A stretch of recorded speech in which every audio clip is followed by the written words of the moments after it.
Alleluia.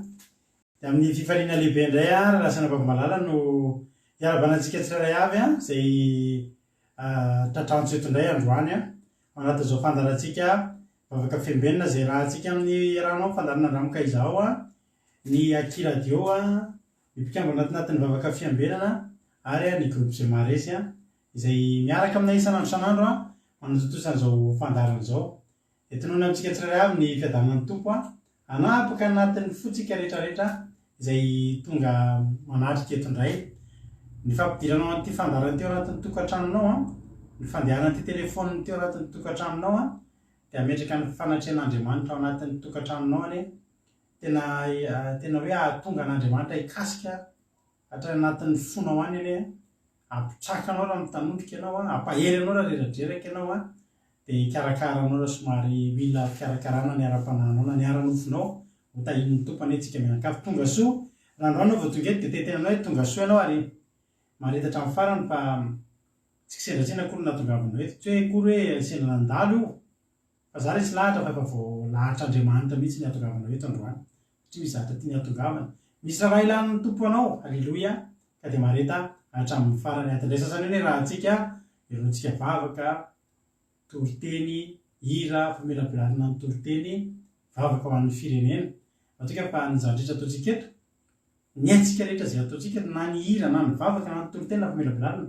dia samy ho zezika mpaniry anao indray androany raha voly ianao tena hoe tena ho rano tena loha rano afaka etaetanao raha tany karakaina ianao amin'izao fotoana izao ka dia tahin'ny tompo isika mianakavy. Tahin'ny tompo manokana raha nabaverika dia izy niditra voalohany teto androany dia tsodrananao raha nabaverika ny tena Andriamanitra ny afiafaran'ny tantaran'ny Joba ary manao hoe ary Jehova ny tanin'ny hafaran'ny Joba mihoatra noho ny voalohany alleluia dia mitsodrananao raha nabaverika manao hoe ny fiainanao dia ho tahaka an'ilay divay izay lany tao amin'ny fanambadiana tao Kana dia avy eo nasian'i Jesosy divay tao dia izy ny olona hoe tao an-tsara indray no aty arindrina ary tena ny koa dia miteny ny andro manina tsy mipoaka andro maraina ary tsy mitsahatra ny fipoahana ambara-tatao vonan'ny andro miakatra arakaraky ny tombon'ny andro iainanao arakaraky ny andehanan'ny fiainana mandeha makany aloha dia mba ho tahin'Andriamanitra mihoatra noho teo alohany ny fiainanao raha nabavy erika ho tahin'ny tompo ianao sy ny ankonanao izay rehetra kasain'ny tananao atao dia ataovy fa fotoananao zao. Tahin'ny tompo raha nabavy Sandola Kadaka Yama Erika Raka Kadaka Kodaleoni tahin'i Jesosy Angelina Diamant tahin'ny tompo Verselina tahin'i Jesosy Sandola Rodina Felana Rakoto Razana Zo Sylvie Tina indray vitako hoe Tina tonga soa Rahalahy Alain Asany Apôstôly Kodanela Zamina kamaradin'i Jesosy Ranabablina artisanay de Madagasikara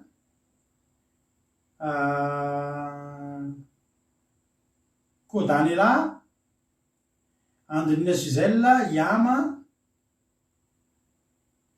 tonga soa Marijo Tiriraly Benja izy koa mbola tsy voaravako Anjasika Patitsy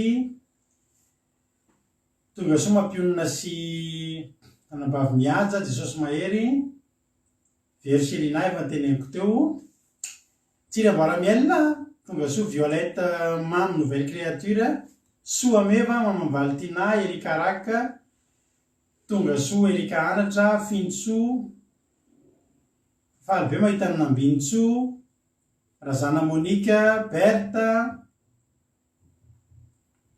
Nathalie zay androany vao nahita Nathalie dia tonga soa Nathalie maretatra amin'ny farany dia nitsisisorana Erika alleluia Wendy tahin'i Jesosy tonga soa daholo isika mianakavy dia mahareta hatramin'ny farany daholo faly dia faly zay mahita anareo ary mino any zatra izao tsika ametraka ty fotoana ity eo am-pirantanan'Andriamanitra dia ndao tsika mpandrosany raha navavintsika iaina ao anatin'ity fotoan'ity izy nivavaka fanomboana ametraka ny fotoana am-piaratan'Andriamanitra.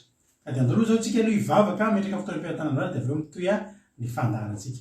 Tany tompo raha navaviaina anao ny fandahara, anao ny fitenenana. Tany tompo pastera dia tany tompo sika rehetrarehetra izay tonga eto indray amin'izao alina izao miaraka hivavaka isika. Jehovah Andriamanitra io, reto indray izay eto an-tongotra ao, reto indray izay manantona anao amin'ny anaran'i Jesosy Kristy. Misaotra anao ary hanolotra an'izao vavaka izao, hanolotra an'izao fotoananay izao am-pelatananao. Mankasitraka anao izay tamin'ny fitantananao anay, mankasitraka anao izay tamin'ny herinandronay, mankasitraka anao izay Jehovah tamin'ny tontolo andronay fa narovanao izay ary nomenao ely izay mahatombola tonga eto indray amin'ity alina ity. Saotra ny naferovanao mahagaga ilay tsirairay avy Jesosy. Mety eo ny sakatsakana, mety eo ny sakatsakany devoly tsy ahafahanay tonga amin'izao fotoana izao fa mbola notantahanao izay, mbola nanokafanao lalana izay dia mankasitraka Jesosy malala. Misaotra Jesosy any amin'ny fotoana izay mbola omenao anay.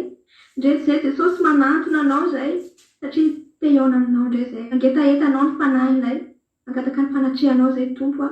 Aoka ianao hamangy ny tsirairay avy amin'ity alina ity, hamangy ny fony tsirairay avy ianao Jesosy. Nizaniza miaino an'izao fandaharana izao Jesosy malala dia tsy ho tonga foana eto izany olona izany fa tena hoe handray hery avy aminao, tena ahitanao ary ahitany izay zavatra angatahany aminao. Hitanao Jesosy malala ny etahetam-ponay tsirairay avy tonga eto. Ao Jesosy ny velom-pisaorana anao, ny manatitra fisaorana anao, ny fitanahiana rehetra izay natolotra ao tamin'ny herinandro iny, tamin'ity tontolo androandroany ity.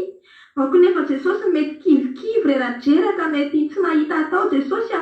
Ianao dia hanome araka an'izay ilainy tsirairay avy ianao Jesosy. Tena hamangy ianao Jesosy amin'ny alalan'ny teninao dia mitenena aminay, ny teninao any a nasitrana anay indray, ny teninao any a velombelona anay, ny teninao any a Jesosy tena ampiray anay anao bebe kokoa indray dia hanovo hery ao aminao izay amin'izao alina izao. Mangataka ny fanatrihanao izay Jesosy a. Mangataka ny ranao izay Jesosy andrakotra ny fotoananay, andrakotra ny telefona izay ho ampiasainy tsirairay avy, andrakotra ny connexion anay tsirairay avy. Ary nizaniza mangetaheta amin'izao fotoana izao dia anao hanome vahaolana ny connexion sy ny amin'ny fotoana rehetra dia ho alaminao izany Jesosy malala. Tsisy hiala maina eto an'izay Jesosy a. Ary mangataka ny fanainao masina izay mba ombanay, omban'ny ireo izay hitondra ny teninao, omba ny pastera izay amelabelatra ianao mihitsy Jesosy no hiteny ao am-pilasiny fa izay dia fitaovana fotsiny ihany an'ity alina ity. Ary ny fonay Jesosy dia efa ndio sahady Jesosy ary diovo ny fonay Jesosy ahafahanay mandray an'izany teninao izany, ahafahanay mampiatra an'izany teninao izany Jesosy. Mankasitraka izay tompo malala dia voninahitra ho anao irery ihany. Alleluia. Amen. Alleluia. Misaotra betsaka raha navaviaina. Mankasitraka anao izay tamin'ny asan'Andriamanitra izay nataonao teto. Dia tongava amin'ny ambony indrindra dia maherezatra ny hatrany a.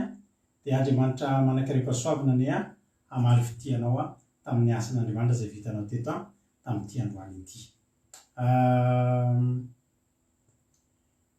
Sady mbola hirava ny sasany aminareo ihany aloha izay voaniditra izaho mbola tsy horaboko teo. Samir Tansia, Lovritina, Kodaleoni,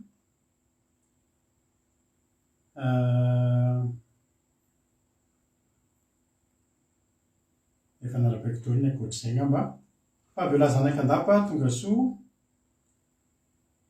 dia Tongasoa ihany koa izay ngamba mbola tsy voaravako.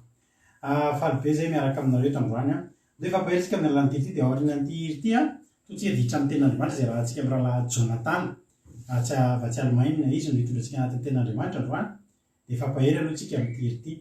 Androany moa tsika araka ny filazana dia androany tsika no eto farany aloha amin'izao alina fotoanantsika alina ohatr'izao eto amin'ny fandarana vavaka fiambenana.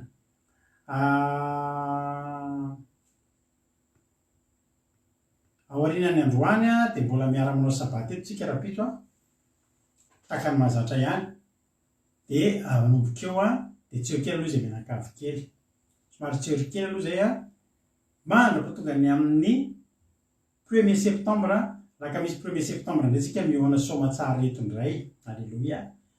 Dia hotahin'ny tompony ianareo a rehefa amin'ny fotoana ohatr'izao raha tsapanao somary mangingina ianao dia misy andreny fandarantsika efa taloha reny a afaka jerenao reny a dia atao ohatrany mbola mijery ohatr'izao foana ianao a dia ampahery anao ane reny aza manaiky hoe tsy miaraka eto tsika dia angatsika ara-panahy na hoe sanatry hono hoe tsy vavaka indray fa efitanao zao ny lalana mody a dia mahiresika dia tahin'ny tompo fomba fataonay moa isa-taona misy an'io fiantonako io satria tsapo hoe somary reraka ary tena tsapo hoe ilaina ny fangalana aina dia lakamisy 1er septembre tsika no verineto indray misaotra ny lanabavy Marisô tsika mifampatsivana ao anatin'izay a ny zoma 2 septembre ny sabata 3 septembre ary ny alahady 4 septembre isika dia anao fifadikanana 3 andro tsika ny 2, 3, 4 zany a septembre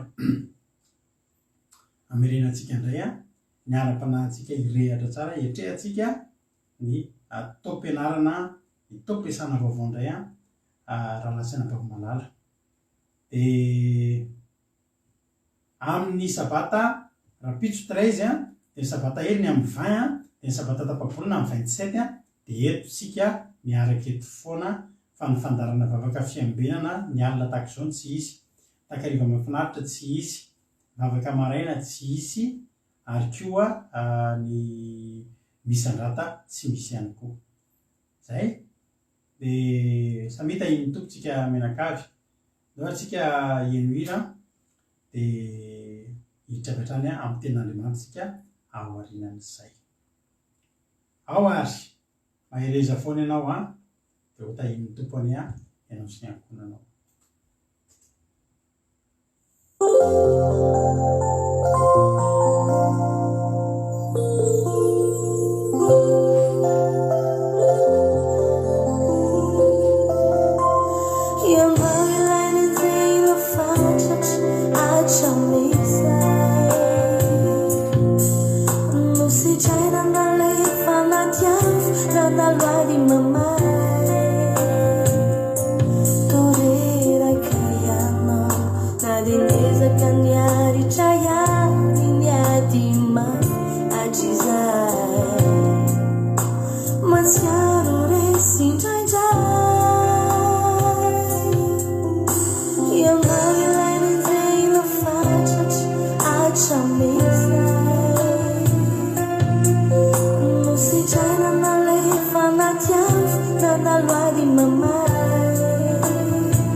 Alleloia, mahereza foana ianao na maharo azy re tsy tia ozy le hira fa ianao sy ny ankonanao tahiny Jesosy Kristy ianao.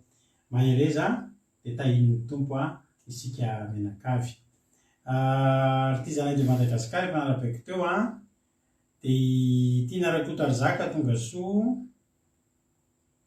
dia ao ihany koa i Mami, dia tahin'i Jesosy rinarina, tahin'i Jesosy ianao tonga soa daholo. Ranambavy Aloe Vera tonga soa, Olgaran'olo soa, tahin'i Jesosy. Alleluia. Eny ary hiditra amin'ny ten'Andriamanitra ary tsika hiaraka amin'ny rahalahintsika Jonathan tsika androany. Rahalahintsika Jonathan no hiaraka amintsika anatin'ny toriteny androany. Mino efa naka baiboly ianao dia efa naka toerana tsara dia ny toriteny ary tsika hiaraka amin'ny rahalahintsika Jonathan. Omaniny ny sofinao eny feo migobogobona kokoa ho tahin'ny tompo anetsika dia efa vita ny toriteny tahaka mazatra vedrety any ambelabelatra ny toriteny. Tahin'ny tompo rahalahy Jonathan anao ny fitenenana. Fa androany tena hoe tahin'i Jesosy pasteur dia tahin'i Jesosy koa tsika tsiraray avy izay tonga eto androany fa andray tafiaraka aminao eto dia andrian'ny ten'Andriamanitra avy hatrany ary tsika ry havana malala. Dia izany teny izany dia hitantsika amin'ny Kolosiana 3:7 dia ny 7:20. Kolosiana 3:7 dia ny 7:20. Dia rehefa hitantsika ilay teny dia vakina amin'ny anaran'i Jesosy manao hoe mifandefera ka mifamela heloka ianareo raha misy manana alahelo amin'ny sasany tahaka ny namelan'ny tompo ny heloka ireo no aoka mba melana reo heloka kosa. Amen. Zay ten'Andriamanitra izay indray ny ten'Andriamanitra izay tiano ho ampitainantsika amin'ity androandroany ity. Raha nangataka tamin'Andriamanitra moa za nandritra n'izay herinandro izay dia nangataka hoe inona Jesosy no teny hotoriana mivavaka dia resaka famelan-keloka nampianarin'Andriamanitra. Zay no namanginy fany masina nandritra n'izay herinandro izay hoe resaka ty famelan-keloka ity. Dia izao ry havana, zany famelan-keloka zany anisan'ny zavatra tena hoe ngeza be zany ary toe-po tokony hananantsika mpanompon'Andriamanitra hoe mila mahay mamela heloka zany. Ozy ny ten'Andriamanitra hoe izay madio am-po na hita an'Andriamanitra. Dia raha amintsika reto izao mety mbola misy miainan'izany hoe manana toe-po maloto manana lahelo amin'ny namany dia laza aminao hoe tsy afaka hita an'Andriamanitra mihitsy sika ry. Mety zany mampatonga varim-bavaka be da be tsy misy eo amin'ny fiainantsika zany mahatonga amin'ny vavakantsika tsy henoan'Andriamanitra satria mety mbola misy alahelo ao anatintsika ao, mety mbola misy fankalahana ao anatintsika ao, misy tsy fitiavana ao anatintsika ao. Fa androany tian'Andriamanitra sika ho afana amin'izany. Androany tian'Andriamanitra sika androso indray zany ara-panantsika sy ianao zany. Dia izao ry havana malala, ndaontsika sy ianao hianatra amela heloka.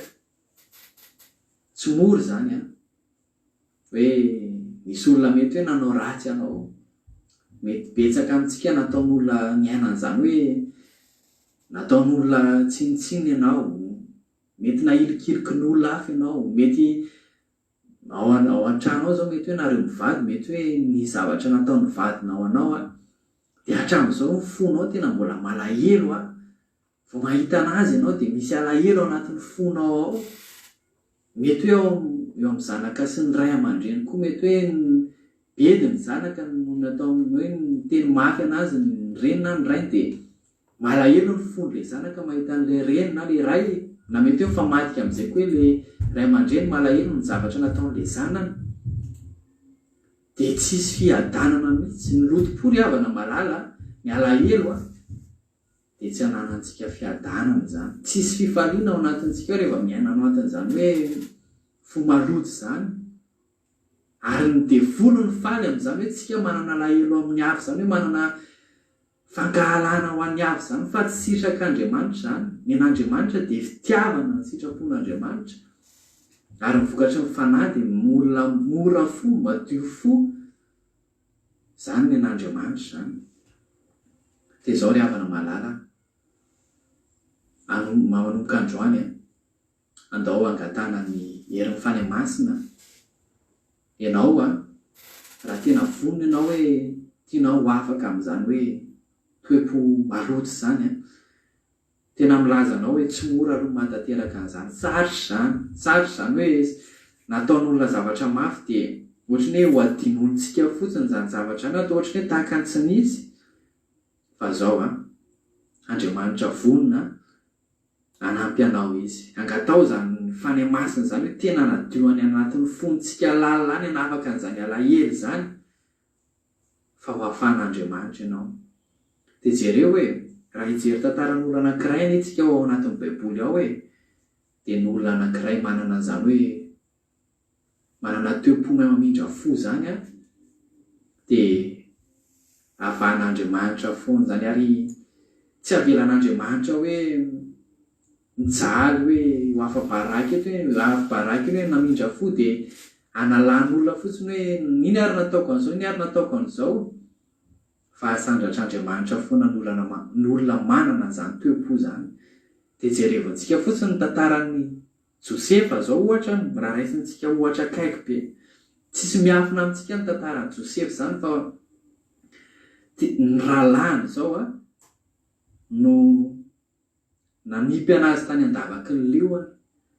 Dia jereo ny zavatra niainan'i Josefa tao aorianan'izay fa namidy andelo izy. Ny lasa izy nidy tao anatin'ny trano maizina. Be da be ny zavatra niainan'i Josefa noho ny amin'ny nataon'ny rahalahiny zany. Fa zao ry havana malala, Josefa tsy nitahiry lolo-po Josefa. Mety mafy tamin'i Josefa niainan'izany, fantatry mihitsy ary hita ao anatin'ny soratra masina fa tsy mora niainan'i Josefa an'izany. Fa tao anatin'i Josefa le hoe toepo mahay mamela helika. Dia jereo na mafy ary ny zavatra niainan'i Josefa dia nasandratr'Andriamanitra izy. Naseho an'Andriamanitra anazy foana ny fahalebiazany. Ary Jesosy nefa nilaza hoe ianareo angina fa izaho niady. Raha misy olona nanao ratsy ianao tsy anjarantsika mamaly an'izany. Ny anjarantsika dia mangataka amin'Andriamanitra sika, mifono amin'Andriamanitra sika, dia tena hoe mangataka hoe hanana toepo madio foana dia an'Andriamanitra niady. Andriamanitra no mandray an-tanana n'iny olona nanisy ratsy anao iny. Ianao anie zanak'Andriamanitra, ianao anie ozy le tena Andriamanitra anaty baiboly hoe anak'Andriamasina ianao ka raha olona mety hoe manisy ratsy anao zany, olona manao tsinitsinina anao zany an'Andriamanitra niady. Fa ny anjarantsika dia andao hanana toepo madio foana hitan'Andriamanitra zany.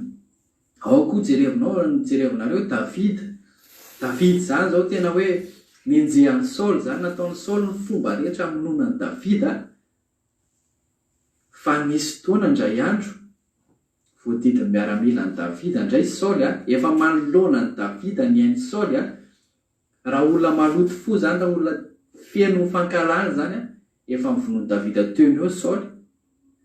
Fa zao ananany koa zany toepo zany hoe mahay mamela helika, tena avelan'i David mielika Saoly. Ny mpanompon'Andriamanitra ry havana malala dia mila manana zany toepo zany mahay mamela helika zany satria toetra an'Andriamanitra. Jereo fahotantsika ny helikitsika rehetra nentin' Jesosy teo ambony ny hazo fijaliana na avelan'Andriamanitra ny helikitsika. Andriamanitra ny fitaratra manoloana an'izany. Dia zao amintsika eto mety mbola misy hoe manana lahelo amin'ny rahalahina, amin'ny havana izay mety tsy haiko hoe iza ny olona anananao alahelo amin'ny fiandro androany ity. Fa androany tena hoe todika amintsika tsiraray avy zany tena Andriamanitra any hoe andao ho diovina ny fo andao amela heloka fa hitanao zany fiadanany zany, hitanao zany fitsarany zany ao anatinao zany, hitanao zany hoe olona madio fo zany enon'Andriamanitra vavaka zany. Dia zay indray ny ten'Andriamanitra zay tonga tamintsika tamin'ity androandroany ity dia ny voninahitra ny dia an'Andriamanitra irery ihany. Alleluia, amen. Alleluia, mankasitraka indrindra rahalahy Jonatana, mankasitraka dia Andriamanitra manankirepasoavana ane hamaly fitianao tamin'ny asan'Andriamanitra izay nataonao teto indray androany. Tsy ho verimaina akory ireny fa dia hisy valiny tokoa dia Andriamanitra hamaly fitianao tongava amin'ny ambony indrindra, mahereza hatrany amin'ny asan'Andriamanitra, mahereza foana fa ilain'Andriamanitra tsika manao ny asany. Dia Jesosy anie hamaly fitianao dia hanandratra anao amin'ny ambony indrindra izy. Misaotra anareo ihany koa mankasitraka andry zareo izay mpandray anjara rehetrarehetra fa mampahery andrareo foana ny fankasitrahana ataonareo. Fanira Zafindramanana, Eliza Tsiala, Soa Ofisialy, nareo mbola tsy narabaiko dia tahiny Jesosy ianareo mianakavy Fitia, tahiny Jesosy ihany koa, Soa me efa narabaiko teo tahiny Jesosy. Misaotra rahalahy Jonatana dia mahereza mahantanja dia Andriamanitra ny ombanao hatrany. Kolosianina toko fahatelo. Kolosianina toko fahatelo dia ny fahatelo amby folo. Mifandeferaka amin'ny famelà heloka nareo. Raha misy manana elo amin'ny sasany tahaka namelan'ny tompony heloka reo, noaka mba hifamelanareo heloka kosa. Alleluia. Mamela heloka izany tsy mora. Satria matoa misy hoe mamela heloka dia nisy heloka zany natao tamintsika. Mino fa tsisy olona hifaly amin'izany mihitsy hoe nanisy ratsy nanisy heloka. Heloka dia zavatra ratsy. Nanisy olona nanisy ratsy ireo toy izany hoe reo fihinandray ny asianao ratsy ianao ty tena mahafinaritra raha nisy ratsy tena zany raha mbola mpanisy ratsy tsisy atakaniko anao reo fihinandray zanao ny anisy ratsy tsisy an'izany angamba. Sa misy an'izany? Ay mba te hanisy ratsy zany iza reny olona mba afaka hanisy ratsy anay? Iza mreto dia mijery misy damina, iza reny mba afaka hanisy ratsy dia manao publication mihitsy ianao. Iza mba vonona nisy ratsy amin'izao fotoana izao mba mila asiana ratsy? Tsisy izany. Mba misy manisy ratsy tsika dia tezitra tsika. Tezitra amin'iny olona iny tsika. Ary raha azotsika atao ny mamaly an'ilay izy dia mamaly tsika. Matetika hozy izy tsika Andriamanitra tsy andrinareo andrinay. Anareo ny aleo hozy izy tsika fa ahoana ny toyany? Anao anano reto. Tsy zakatsika izany asiana ratsy izany. Efa misy olona manisy ratsy tsika dia matetika ny tonga dia ny zavatra tonga anatin'ny fotsika olombelona dia ny anao mihoatra noho iny. Anisy mihoatra noho iny. Anisy ratsy izy dia anao mbola te hanisy ratsy bebe kokoa indray. Foana no mivoaka niditra niaraka tamin'i Jesosy ny mpianatra. Tondra fanovana Jesosy. Hozy Jesosy hoe misaora amin'izay manenjika anareo. Mivavaha ho an'izay manenjika anareo aza tezitra amin'izay manisy ratsy anareo. Mitondra zava-baovao Jesosy. Ary tena hita mihitsy hoe nitondra antsika, nampianatra antsika andresin'ny nofontsika Jesosy. Le nofontsika le te hitroatra iny. Naseny Jesosy nandreseny. Ary naseny Jesosy napetraka iny. Le tsika te hitroatra hoe zakosana tsy manaiky an'izany. Hoy Jesosy hoe maneke. Sariko mba hinarana kitikitihana. Ianao mihitsy ilay kitikitihana.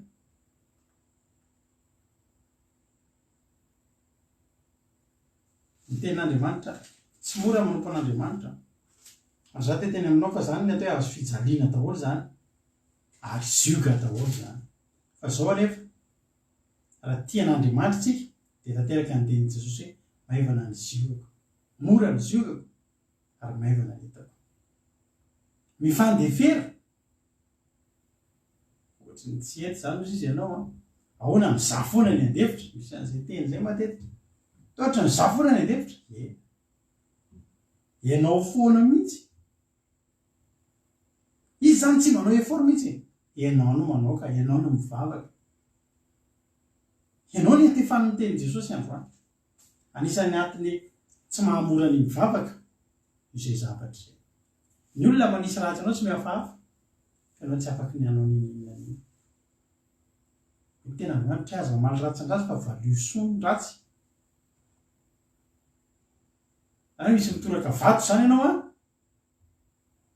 dia anateranao gâteau le olona soatranareo tamin'le vato avy ao nareo menaka mba hitondra gâteau miandikady gâteau ty solon'le vato solo valio soa ny ratsy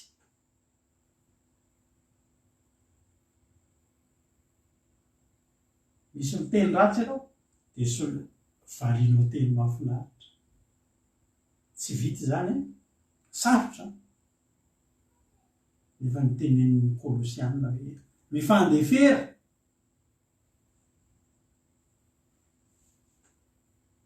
ny zavatra nafinaritra tamin'ity teny ity mety efa misamy kristianina io mety efa misamy mpianatra io ary jitsingely avana ny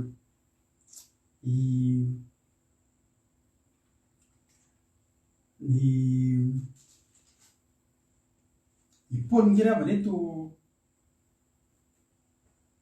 ao am-piangonana no mitory ny zavatra somary nahamora an'ireto zavatra teny ity teo amin'ny olona samy mpino ny voateny tao am-piangonana mifandefera zany dika zany ianao mandefitra ianao koa mandefitra mifandefera raha vao zay mantsy izy somary mbola moramora ihany fa rehefa mihaona amin'le olona ianao hoe le olona tena ratsy le olona tena nisy ratsy anao mitonga zay hoe mifandefera ka le olona tsy andefitra fa ianao mety efa ny aminao foana io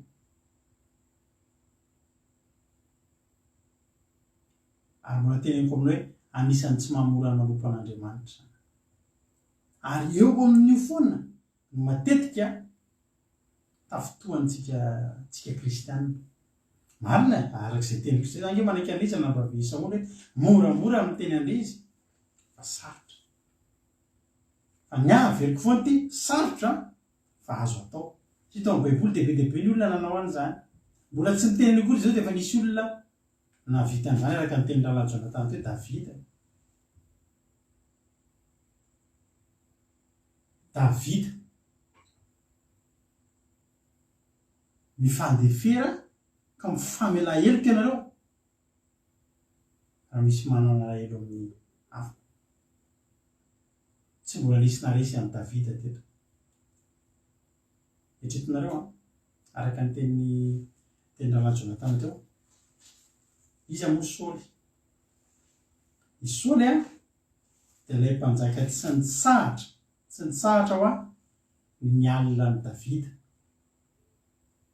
dia te hamono an'i Davida foana misy tao Davida amin'ireny teny angoro-tao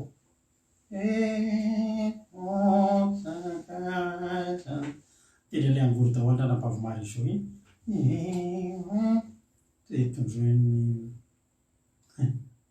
tena mitany Davida mila Titanika kely olona manala fahanginana anao olona mandrotsirotsy anao dia Saoly efa mioana firiny amin'le fona fa Davida sady mitendra miala ohatr'izao dia tsy vo manomboka hatramin'ny voalohany tsisy atao fa tsy ny alina ny Davida te hifofony an'i Davida navita nitondra ny miaramila ray eran'ny tanàna dia hamono an'i Davida navita namono olona be dia be mihitsy zay nomba an'i Davida raha itsika nohatra izany tsy andeha teny kely tsy raha itsika satria itsika foana ny ratsy fa raha fiainana amin'izao zany anisan'ny zavatra mbola miroborobo aty amintsika Afrikanina le fambosaviana ty fa teneniko anao fa raha ty zany raha hoe amin'izao fotoana zao zany amin'izao andro mifampitsampy miredaredy zao na misafiany Davida Saoly nataony amin'ny fanainga lavitra sy nataony amin'ireny le Hitanao misy an'le fomba fampisaviana amin'ny mpamosavy le misy sarin'olona dia mifatotra eo amin'ilay sary ohatra ny sarin'ilay olona any tsindroma amin'ny fanjaitra dia any amin'izay zay izy voatsiny ay tsindroma alohany ay tsindroma misy zeny tena misy an'iny a.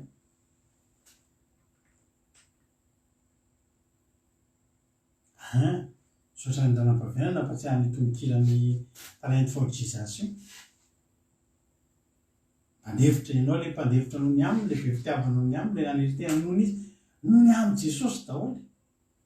Raha tsy ny amin'ny Jesosy efa betsaka tamintsika rehetra namoatra tanan'akanjo dia mpiady an-tsena, raha tsy noho ny amin'ny Jesosy dia tsika reto anaovana an'ireny teny marary ireny. Betsaka ny teny marary noho ny amin'ny fihavanana, betsaka ny teny marary azotsika. Fa raha tsy noho ny amin'ny Jesosy efa misy fotoana mety ampirovana fandarina bongodro masoko voativitra ny tontolo satria ny ady taman'olona. Amin'ny fifaliana lehibe raha zava-boahary iarana tsy mofo za hitanareo mbola tezitezitra misy fa nisy olona zany a nanao vavavava be tsy momba ny tivavazika ity dia mba ny fanazava-kely zay roalahy dia somary vokely tsy manino zany verina andrerako izy ataontsika mahita anazy ity. Fa noho ny amin'ny Jesosy, noho ny amin'ny Jesosy, alleloia. Davida Saoly tsy nitsahatra te hamono, te hanisy ratsy an'i Davida fa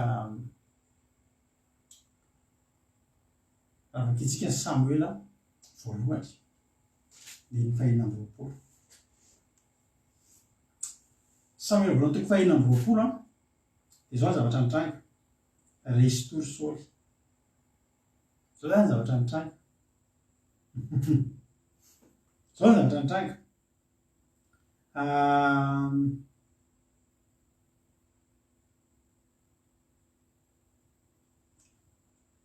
Andeha zany Davida Saoly nampalelao ny Saoly mantsy dia zao reraka teny ampanenjehana ny Davida izy. Davida tsy mety reraka satria Davida mpaherezin'Andriamanitra. Za teny amiko anareo fa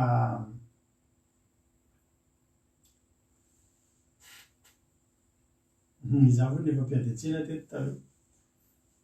Betsaka mpiady an-tsena teto. Betsaka mpiady an-tsena. Raha feo avo be ny ranam-bavosoa mevre mpe raha mifamaly amin'ireny anao tsy miala maina raha mitoroteny eto ireny. Efa ao amin'i Jesosy izy dia reny moa dia eritreretinao misy andarana reny feo ny ranam-bavosoa meva amin'ny toroteny reny na reny hoe tsy ao amin'i Jesosy. Zavalavalina mangina fotsiny ngamba ny olona. Fa zao zay tezitra mizara ranam-bavosoa be va fa zao misy marikivy.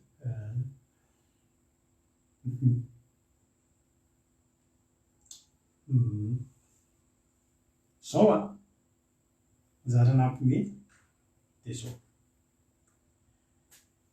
i Saoly manenjika ny Davida foana. Misy fomba fiteny zay mpanenjika tozora afara ary manazika zany fa manenjika tsy maintsy any arina e. Tsisy olona manenjika ny olona any arinana zany fa manenjika olona eo aloha foana. Ary matetika le manenjika reraka. Eny enjena tsy mahafantatra koa hoe misy manenjika mandeha fiainany ara-dalàna. Fa tena hoe reraka. Ka izao ny zavatra andragana amin'ny Samuela voalohany 2. Vakiko andiny voalohany ary Zifita tonga tao amin'ny Saoly tany Gibeakana hoe tsy miarena amin'ny voninahikila manandrefy any hevitra va Davida. Dia niainga Saoly na miborosy nify ary mety tsy vitan'ny Saoly efa nasakafoanana maraina. Ary Davida eo petraka daholo ny sakafo ndao. Tsy vitan'ny Saoly intsony ny karakara tena. Tsy mandany andro ianao mbola nana volombava kely aloha. Vaizy Davida io ndao. Tonga dia lasa. Ary raha io ny any anin'ny olona taloha hoe ary andray izy dia lasa nazakazaka izy dia teny olona andray hoe ary reraka. Aza manenjika olona zany. Aza manenjika olona fa reraka ianao raha manenjika olona. Na izy io na mivavaka ny ianao na tsy mivavaka ny ianao aza manenjika olona. Fiainanao atao. Alleluia. Tonga dia dia ny ainga sao nidina anakany efitra ka nitondra 3,000 lahy voafantana tamin'ny Israely anaraka azy tady an'i Davida eo an'efitra izy io ary nitoko teo amin'ny avoana Akila manandrify ny efitra teny amoron-dalana izy fa Davida kosa nitoetra tany an'efitra ary tamin'ny fahatonga nanaraka azy tany an'efitra Saoly. Davida amin'ny mipetrapetraka eny fotsiny men'Andriamanitra avy ampivavaka izy amin'ny Saoly zany tsy mivavaka izany intsony vofo tsisy toy mivavaka ary Davida aizy tonga dia lasa na borosy tika raha tsy vita ramana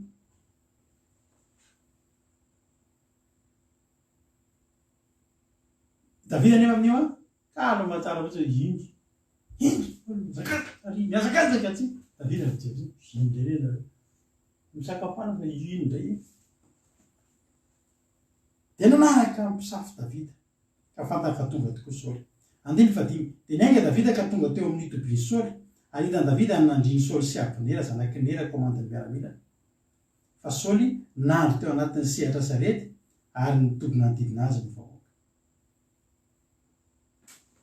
reraka tsy ampy toromaso ny alina efa amin'ny alina be tsy mahita tory fa mieritreritra ratsy ny Davida dia miteny any ohatry ny tenen'ny olona mivoto mihitsy mifoko tsy mahita tory fa tesitra amin'iny Davida io matory tsara mihitsy avy mivavaka amin'ny alina avy navavaka fiambenana Saoly ary mbola mity vazana mieritreritra zay rahatratra dia tokotro zao inona dia mieritreritra ny tarihan'i Davida mieritreritra ny tsy nahita tory tsy ampy toromaso amin'izay eny ampanenjehana Davida resy tory tsy ampy toromaso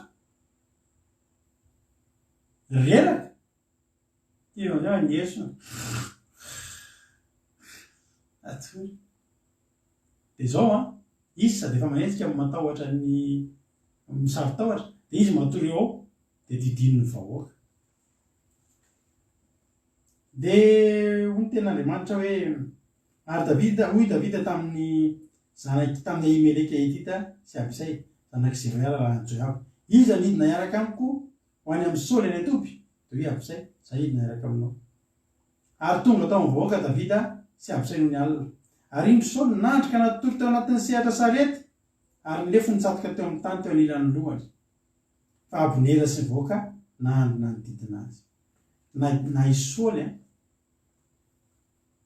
na ny miaramilany ary reraky ny ady ve reraky ny nanenjika ny manenjika dia mandreraka ny manenjika dia mandreraka misy anavavy zay ny tantara tete misy namany izy mandeha fiainana ara-dalàna mividy akanjo izy dia vidiny satria tiany fa le namany zay vidiny dia vidiny le namany vidy kiraro izy dia vidy an'iny kiraro iny namany ary azo kasaina fa reraka be zany namany zany satria zao izy mividy satria efa nanana vola fa le manenjika na tsy manam-bola ny fidanana an'iny mavita mitrosa mihitsy mba hanenjehana an'iny reraka ho manenjika resy tory Saoly satria nanenjika ianao aza manenjika na iza niza fiainanao atao fa mandreraka mahasondry tory manenjanenjika olona dia raha tory amin'izay Davida i Saoly azafady ary 9 ary hoy Abisay tamin'ny Davida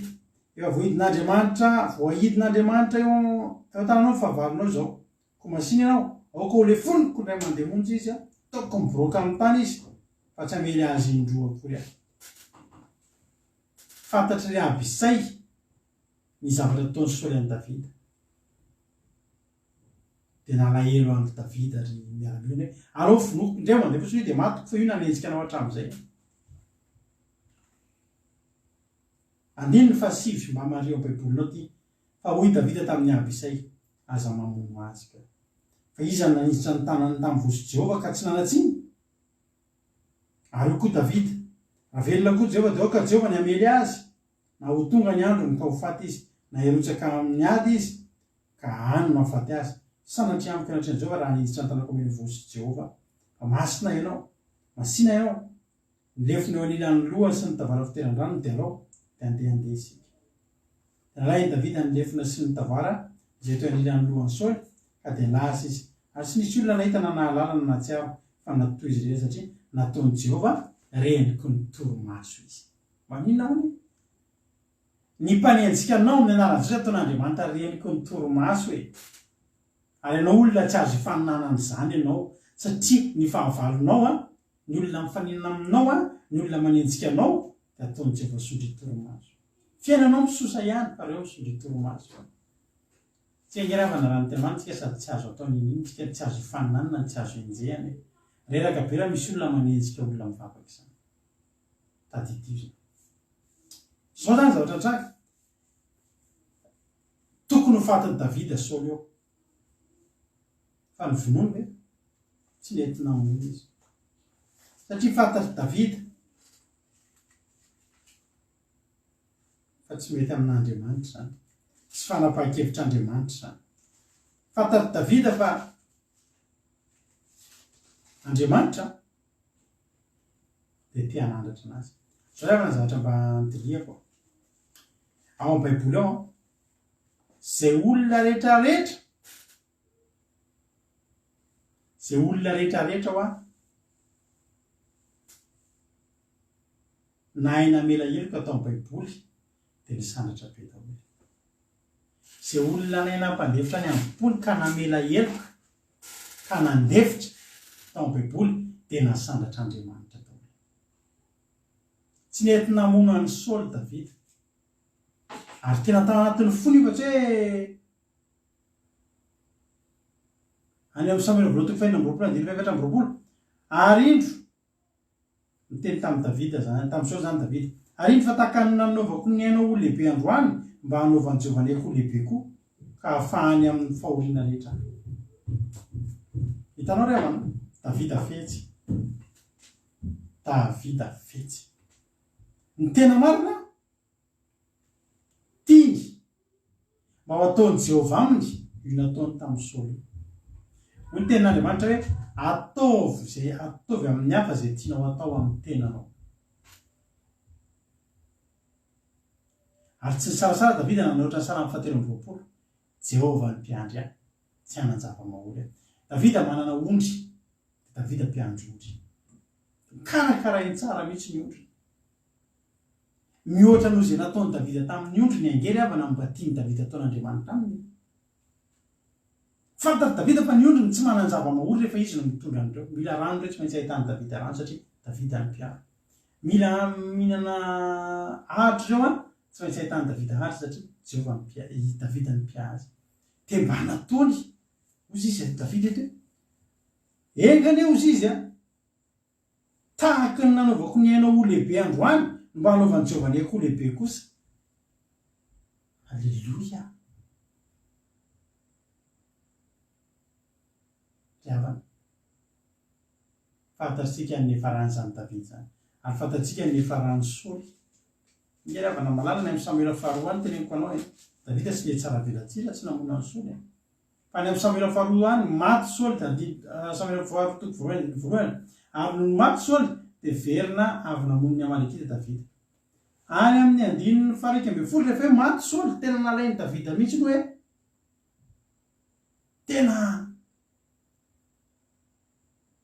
tena sura venao fa maty Saoly diaino izy izy andiny faha 11 dia niraisiny Davida ny fitafiany ka mitriariny ary dia mba hanao zany koa ny rehetra ary ny saona sy ny tomany sy ny fady anina mba haraparivan'ny andro izy no ny amin'ny Saoly sy Jonatana zanany olona mono anao a olona nikatsaka zay hahafaty anao a tomany ianao rehefa maty zany ny toetra tokony anatsika ny ady izao foana Samuel faharoa toko voalohany andiny voalohany maty Saoly fa ny andiny faha 11 Davida ny tomany sady nitriary ny lampany tena tamin'ny fony ny tomaniny io zany tsy hoe maty Saoly maty tatarao maty tena tovy tena manany any vinao sa aza manao zay mampananina fa tena maty tokoa ve tia injay ny mampateny fa Davida tena maninona ahoana tenenao na aza manao sangisangy ianao tenenao na ahoana maty marina be izy porofo ihany fa maty izy fa voaporofo fa maty fa nitomany Davida rehefa andiny fa 17 ary Davida nisaona ny Saoly sy Jonatana zanany tamin'izao hira fisaonana nanaovany hira fisaonana mihitsy nanaovany Davida salamo fisaonana dia ho gaga ve tsika ramana raha ny sandratra davida dia ho gaga ve tsika ramana raha tena nitahin'ny tompo davida tsy gaga tsika ka satria izany mihitsy ny lalan'ny olona nahay nandefitra ny olona rehefa mahay mandefitra izy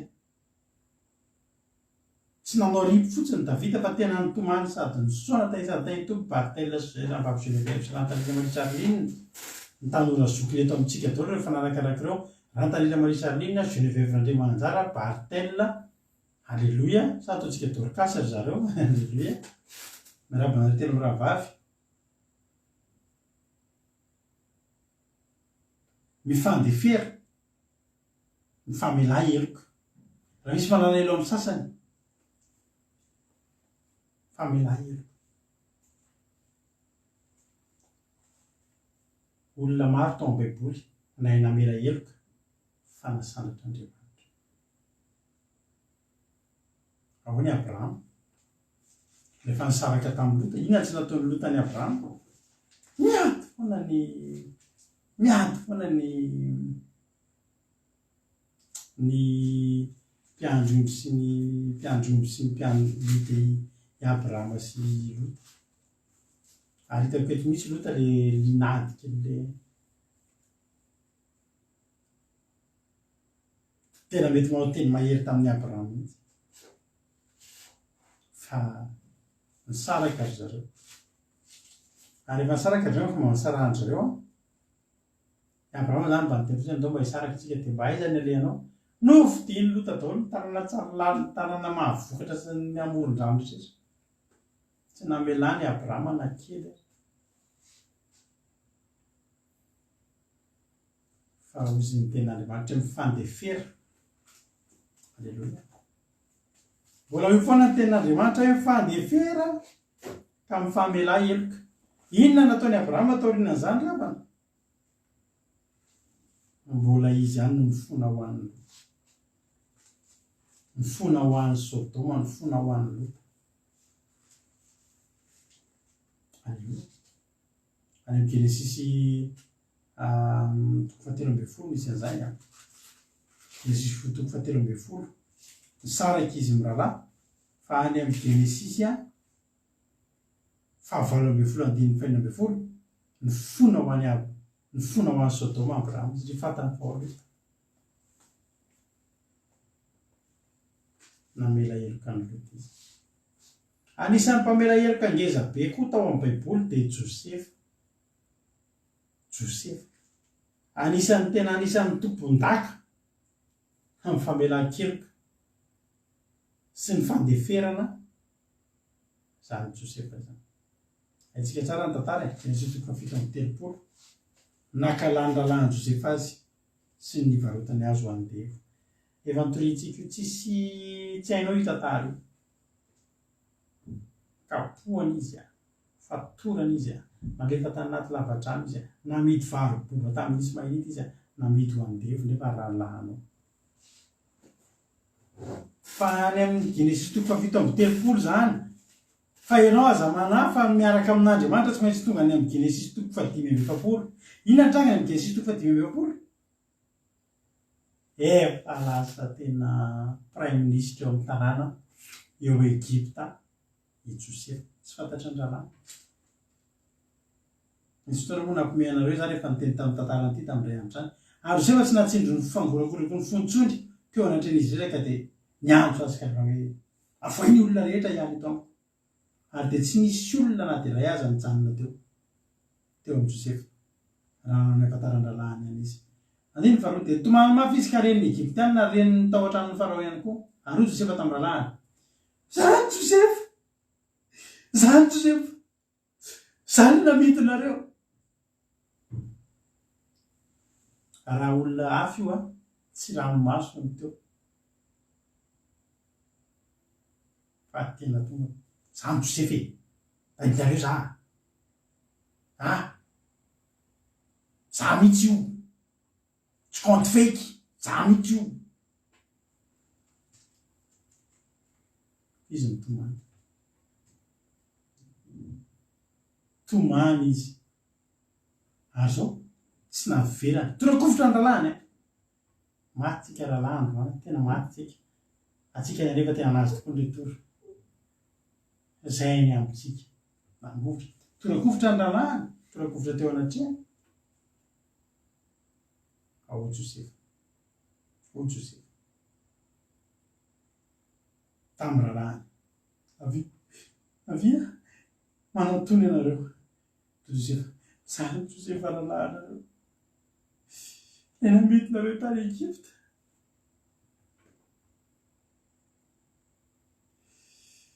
any ankehitriny aza malahelo natezitra amin'ny tenanareo noho ny varotanareo fa amonjy ainana mpandehanan'Andriamanitra ilohanareo aty evarotana zao disimbosary teto amin'ny tany ary mbola misy 5 taona koa ary tsy asa tanina hitsinja ny olona ary Andriamanitra efa nampandeha ialohanareo mba tsy halany taranaka anareo any amin'ny tany fa amelona anareo amin'ny famonjena lehibe koa amin'izany tsy anareo ny nampandeha ho aty fa Andriamanitra ry izy ny nanao orainy Farao sy ho tompon'ny tranony rehetra ary ny mpanapaka ny Egypta rehetra zaho tena isaka mahita an'io tsy teo amin'ny toeran'ireto rahalahy tena tsy haiko ravana hoe ahoana ny fomba hifankahitako amin'ny Josefa amin'izany olona nambidiko nanovako teny marary sika mety mbola lafony tamin'nisy mahita mety mbola nidakany kely any zay ny tanana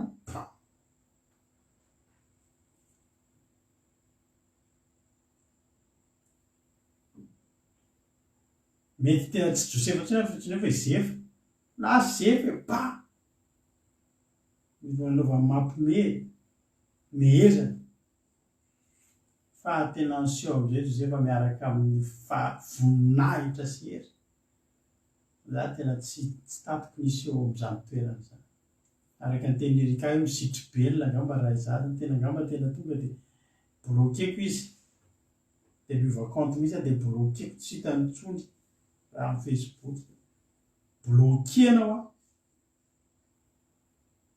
zay sisa mety amin'io aloha dia bloquena dia tsy mifankahita intsony dia tsy mifankalala raha mifanena amin'ny arabe dia ohatry ny mody mijery vitrine dia tsy mijery arabay dia mody tsy maheno ohatry ny gasy ao Paris tsy vita hoe iny zany ny olona vonona sy namidinao tonga eo miseho lasa patron anao fa za miteny anao niza olona nay namela heloka atao tamin'ny baiboly tonga dia nisandratra be daholo nisandratra be daholo manana tantara ohatrany koa Jefta any amin'ny tsara tokoparika ambin'ny folo misy lehilahy atao hoe Jefta izy io indray zanaky kalafy izy io tao an-trano rehefa zanaky kalafy izy io tao an-trano dia ndroany ralahany izy lahy tsy mandova zetik zany any amin'ny tsara tokoparika ambin'ny folo misy ny tantarany Jefta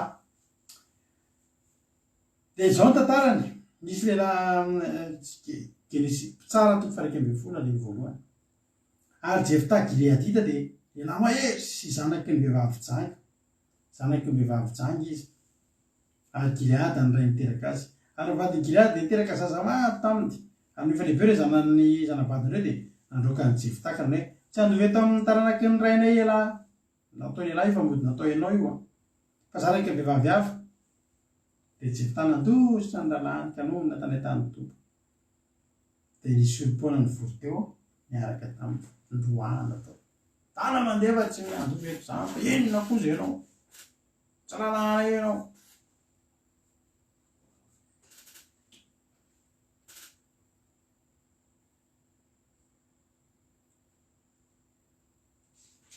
fa zao ny zavatra mahafinaritra nisy ady teo nandritra ny fotoana ela zany tsy teo intsony Jefta fa Jefta lasa lehilahy mahery ary Jefta tonga dia mandresy rehefa miady fa tena teto teneniko anareo fa tonga miady nitafian-taranaky amoana ny Israely dia nandeha ny lohany Gileady haka ny Jefta hiala tany amin'ny tany toa ary izy ireo avimba ho tarika anay ianao editsika amin'ny taranaky amoana ho Jefta tsy efa nakahalava nareo ka nandroaka hiala tao amin'ny trano ndraiky nao na makatindreny nareo ankehitriny ny azo pahoriana azoko tsara mihitsy toy ny zavatra ny tenen'ny Jefta io. Ary razara ny teo amin'ny tenina ny tombony iny zany hoe maninona ririndasa tsy tsaroana angamba sa efa somary veritadidy zato izy moa va tsy anareo ihany no miteny sy nandroaka tadidio kosa aloha zay marina sa diso eny marina koinona andray de hoe androany ve nareo de hoe maninona eo amory Jefta ka nga vitavitan'izany izy ty mipetraha aloha meko rano mangatsika mihitsy fa enoy nanao nareo tsy nalala maty mananjavy tenenina tamin'ireo fa niezaky ny nangina ao fotoana hitenenana ao fotoana anginana androany hitenenana natrony izy hitaritarotra satria mahay miady amonjy an'le tolona nandroaka anazy fa zao zavatra nitranga ho ahy mifandefera hoy sy Paoly de mifamela heloka raha te ho tahin'ny tompo de mifandefera de mifamela heloka fa ny olona namela heloka tatao amin'ny baiboly ka nandefitra teo anatrehan'ny olona teo anatrehan'ny fahavalony teo anatrehan'ny mpanenjika azy tsy reny olona reny fa Jehovah ny nanandratra azy Jehovah ny nanandratra azy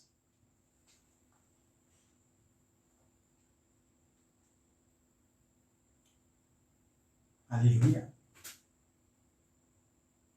Ary Paoly mitratra an'izany Paoly ngeravana efa noasan'Andriamanitra nampalahelo ihany izy iny fa i Paoly de zao ny zavatra nitranga nivadian'ny mpianana izy de nilozan'ny olona izy any Timoty faharoa any izy mitaraina mafy mihitsy Timoty faharoa 4 andininy fa Timoty faharoa 4 ka ny andininy fa 10 taraina mihitsy izy teto nanao hoe mazotoa ka ty amiko faingana ianao fa Demasy efa nandao ahy lozany Demasy izy ary 9:20 zao ny teniny any diko mbola misy anankiray i Alexandro mpanefo varana efa nanisy efa nisy raha tsy abe loatra 9:20 ary tamin'ny nandarako voalohany analatsiny ny tena de tsy nisy nomba fa nandao ahy avokoa izy rehetra fa inona zavatra teneny taorina zany hoe matesany daholo ve nareo menakavy izy hoe aza mba isaina hoeliny ane zany sa mbola ny fona ho an'ny olona nanao ratsy azy any Paoly fantatsika ny isandratan'ny Paoly fantatsika ny fisandratana azon'ny Paoly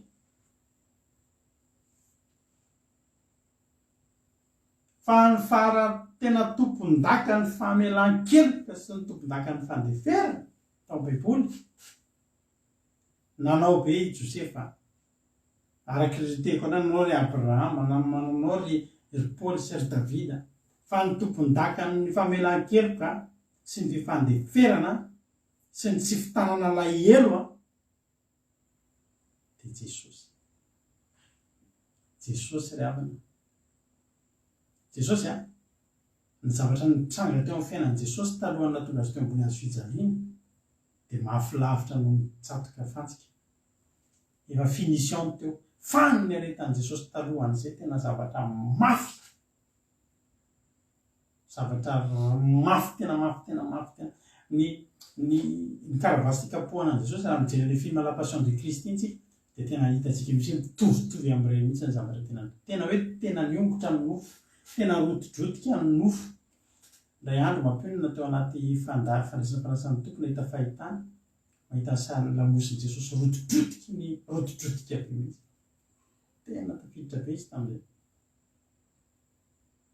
zao zavatra tenin'i Jesosy any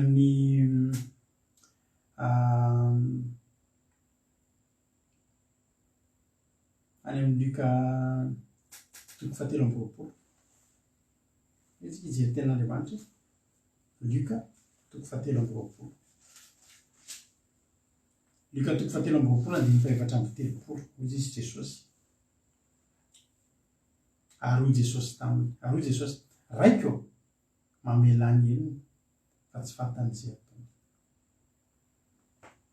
Tsy zavatra ray ny nataon'ireo olona reo, fa ny ratsy indrindra, ny teny ratsy indrindra, ny fanambahininany ratsy indrindra, ny fianakatamaina ratsy indrindra, ny fomba fandorana ratsy indrindra, ny karavasy tena farak'izay mandratra indrindra, ny totondo tena kapoka tena tsy nisy ohatr'izany.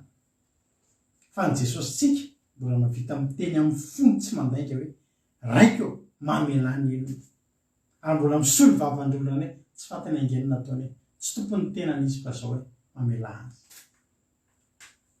Dia ho gaga ve tsika ravina raha sandratra Jesosy to dia any an-danitra mihitsy izy amin'izao fotoana izao, satria naniny tompon-daka ny fandeferana, tompon-daka ny famelan-keloka. Raha te hisandratra ianao raha tianao handroso ny fiainanao, misy olona eto tsy mandroso ny fiainany noho ninona no vitanany alahelo aman'olona.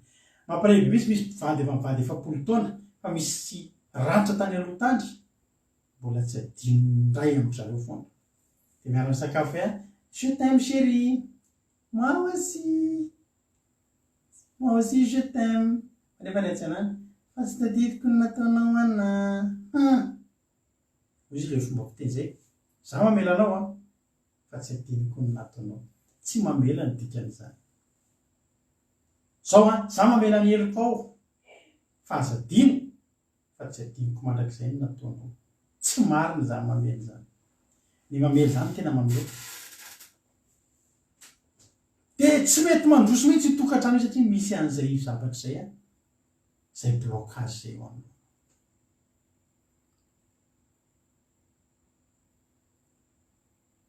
Ny atao hoe mamela rehefa manadino mihitsy. Ary raha misy tokantrano vary mbola fampitana lahelo, za tena miteny anao androany ny fandefera dia mifamela heloka. Fa Jesosy namela anareo ohatra lavitra noho izany. Tadidio fotsiny hoe zavatra nataonareo tena trehan'Andriamanitra navelan'i Jesosy dia izay zavatra kely io ve dia tsy amelanao an'io akaikinao. Alleluia. Zay efa nijery taminareo teto. Zay taloha natonga ny tafiditry ny trosa be dia ampantantarainareo misy mpivady zay malaza be amin'ny fisolokiana misy tao Madagasikara. Tena professionnel amin'ny fisolokiana. Zany no nisoloky anay amina resaka centaine de millions tamin'izany. Ary natonga ny fiainanay tena hoe potika tanteraka ary tena babotrosa. Ary tamin'izany tena tenenanareo ary fonina efa ny fonina teo anatrin'Andriamanitra fa oziny zany nataonay an'izany olona zany tamin'izany mbola tsy vava no zonay tamin'ny tanàna amin'ny Faramanidimby loza reo.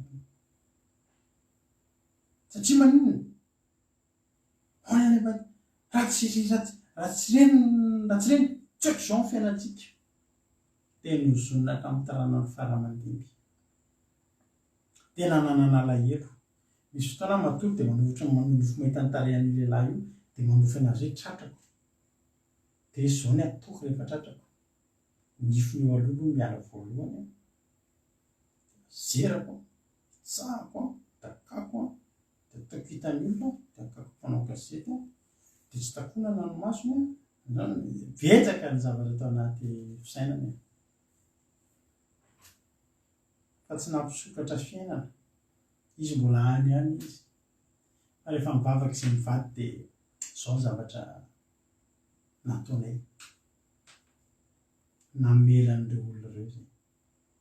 Ary taloha zay tao anaty problème mbola nanantena nahita an'ireo foana hoe rehefa tratry reny tsy maintsy alaitsika zay ny aminy. Raha hitantsika mandeha tômôbila alaitsika ny tômôbila satria zazolika atsika. Hitantsika ny ranony toratsika huissier toritsika.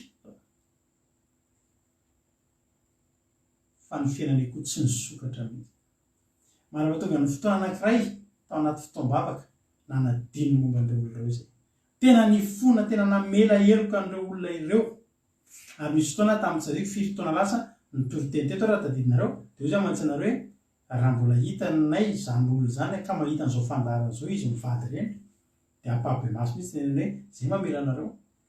Tsy mitana lailo aminareo na kely fa tahaka ny Indra lahy Josefa ngiravana raha tsy nivarotana tany ngiravana Josefa tsy tonga prémisy zao ny atongavany any Egypta tsy nandofre nitaingina raha mevan'ny olona ny vidy azy izy tsy niantoka frais izy naka ohatry hoe tsika zany a Madagasikara dia amidy andevo aty a France nahazo visa ianao satria atao andevo ny toana ny avion anao satria atao andevo fa tonga ty any ianao ankehitriny alleloia dia hoe toy izy Josefa hoe na dia ny varotana any fosiny ary sangeka tsy nandeha tongotra nakaty ariavana raha tsy nisy ireo mpivady sy lokana ireo tsy tafiditry ny trosa lalina izay ary raha tsy teo ny trosa lalina bebe debe tsy mitodika tamin'i Jesosy ary raha tsy mitodika tamin'i Jesosy tsy tonga ohatr' izao ka raha raisina zany hoe tsy nisy kory le trosa ohatr' izao mbola anaty boîte de nuit hitanao zao efoloajafo mbola anaty boîte de nuit any ka mahatonga amin'ny teny nanomboka tamin'izay fotoa zay namela heloka andreo ary maromaro izay olona efa navela heloka izay misy olona maromaro vitsivitsy na nisy ratsy any amin'ny vady fa rehefa te handroso ara-panahy dia tsy maintsy miditra amin'izay option anankiray zay dia ny fifandeferana sy ny fifamelana heloka ary ianao mieritreritra foana hoe Jesosy namelana za nge ravina teneniko anareo fa rehefa ndray andro rehefa atao anatiny zany problème natrosy zany dia zao ny zavatra nitranga efa antantareko tetite fa inonareo za zany aho manenjika volan'olona tompotrosa amiko dia za kony eo mba manam-bola aman'olona ihany koa fa tena nisy olona mba nanako vola kely volanina million kely zay mba nanako tamin'ilay olona fa zany efa dodosan'ny olona amin'ny trosa be dia olona le manana trosa mbola tsisy nasika tamiko mihitsy afa miteny rato meo le vola fa ataovy zay mety fa tena ilaina eo ny tompo mbola tsisy olona eny nasika tamiko fa ndray andro izy ianao rehefa nanitaky volako tany aman'olona na tena be an'le vola zany fa io vola io vao hoe azokaka aminazy aty dia meko tompotrosa za zany mba hoe manana trosa aminazy izy manambola za manambola aminy dia azoko le volako any aminy dia ameko ny olona manambola aminy fa tena tonga teo amin'le fotoana moa zay avana teo nareo avana fa tsy nomeny le vola tsisy le vola fa eo amason'olona eo raisiko tamin'ny vozinakanjo sady tezitrako mihitsy tabatabaiko teo amason'olona misy mpiandro bus misy natabatabaiko be izy amin'le vola tsy azo fa teneniko anao nandeha nody aloha dia tsy somary afafana ohatsy nanenina be inona ty zavatra natao tsy nalahelo be an'le namako eo maninona ary izy nalaiko barako fa tsy niandrela Andriamanitra ny ampitso maraina tonga ny tompotrosa tonga tao ampiasanako fa nitabataba teo mason'ny mpiara-miasa rehetrarehetra nitabatabana any amin'ny volananany raha nahay nandefitra zany raha nahay nandefitra ahako ka namela heloka an'io le olona nananako vola io tsisy nitabataba tamiko ny tompotrosa fa nampitabataba le tompotrosa tamiko ny nitabatabako ohatra n'io tenen'ny ranabavy tsy le amboaramelo misy amatitoko fa 20 misy an'iny ranabavy zao akitsika iny any amatitoko fa 20 any misy an'izay tantara tenen'ny ranabavy na fa 20 izy any amatitoko fa 20 tenen'ny tsy amboaramelo matitoko fa 20 andin'ny faharoa amby roapolo ary hoy Jesosy taminy andrasoke andiny fatelo amby roapolo ka am'izany ny fanjakana any tahaka ny mpanjaka anankiray zay te handinika ny amin'ny mpanompony amin'ny volany ary raha vao nidinika izy dia nisy anankiray retina teo aminy zay nitrosa talenta ray alina ary satria tsy nanakaloha izy dia nasainy ny tompony amidy izy sy ny vady aman-janany mba mifananany rehetra andoavan'ny trosa dia koa teo anatrehan'ilay mpanompo ka ny hoe tompo meo andro mba alohako ny anao rehetra ary ny tompon'ilay mpanompo hony anazy dia nandefa azy sady namoy trosa taminy ndanary andala fa tsy maninona fa 20 fa nefa noho nivoaka teo le mpanompo dia nahita mpanompo anamany anankiray izay nitrosa denarizato tamin'ny vola kely izy amin'iny nitrosa iny ty izy ty nitrosa vola be tam'ilay tompony osinona le vola teo talenta ray alina nefa ny eto denari kely zany denari zany mihoatra amin'ny talenta denari zato efa le ry talenta ray ihany dia inona zavatra nataony ohatran'le nataoko teo mihitsy ny atrosa kely dia tabatabako aman'olona eny amin'ny are amin'ny bus dia mba niteny le olona nanana ny vola fa meo andro nolokony ianao fa tsy nanaiky izy fa tonga dia ndraisiny tamin'ny vozona kanto dia nety ny taretra amin'ny maisiny ny an'ity olo ity izy nandeha ferana voalohany sy namelana heloka fa tsy nainamaly an'izay izy fa hitan'le tompotrosa fa tena tonga dia tsy naiko ny tompotrosa raha tsy nijalijaly mandraka anjohan'ny tosany raha ty natokavana dia zao raha sain Jesosy mandefitsika dia araka ny tempo tany ambolany tsy mora le izy tena tsy mora le izy fa araka ny tempo taminao fa nefa vita le azo atao ny zahatrehetretsika fotsiny dia zao zahatrehetretsika dia zao aza mieritreritra n'le olona tsony ianao manomboka zao fa mieritrereta ny zavatra azon'Andriamanitra atao aminao eritrereto ny zavatra azon'Andriamanitra atao aminao fa Andriamanitra tena te hanandratra anao Andriamanitra tena te hamaly fity anao Andriamanitra tena te hanisy anao fony tena Andriamanitra hoe mifandefera ka mifamela heloka ianareo raha misy manana relo amin'ny sasany tahaka ny namelan'ny tompony heloka ireo anao ka melanareo azy koa halleloia namelantsika Jesosy ary isaky ny mieritreritritsika hoe impirina avelan'i Jesosy moa tsika andao zany hoe inavo zavatra tsy letina ataonao fa hoanao ny navelan'Andriamanitra tsika mora reraka mamela nefa ny Jesosy tsy reraka mamela tsika ary nanontany mihitsy mpianatra impiry moa no tokony anontany lalako amiko dia amela azy hatramin'ny impito ve Jesosy impito amin'ny fitopolo impito e halleloia matitoko fa 20 eo akaiky eo ihany atitoko fa 20 andiny raika ambolo anaty beteraka anao tamin'ny tompo impiry moa ny anontany lalako amiko ka avelako izy hatramin'ny impito fa andiny fa 20 hoy Jesosy tamin'ny tsy lazaiko aminao hoe hatramin'ny impito fa hatramin'ny impito amin'ny fitopolo dia ry ambaniry misy ohatra hoe fitopolo impito ibe dehibe zany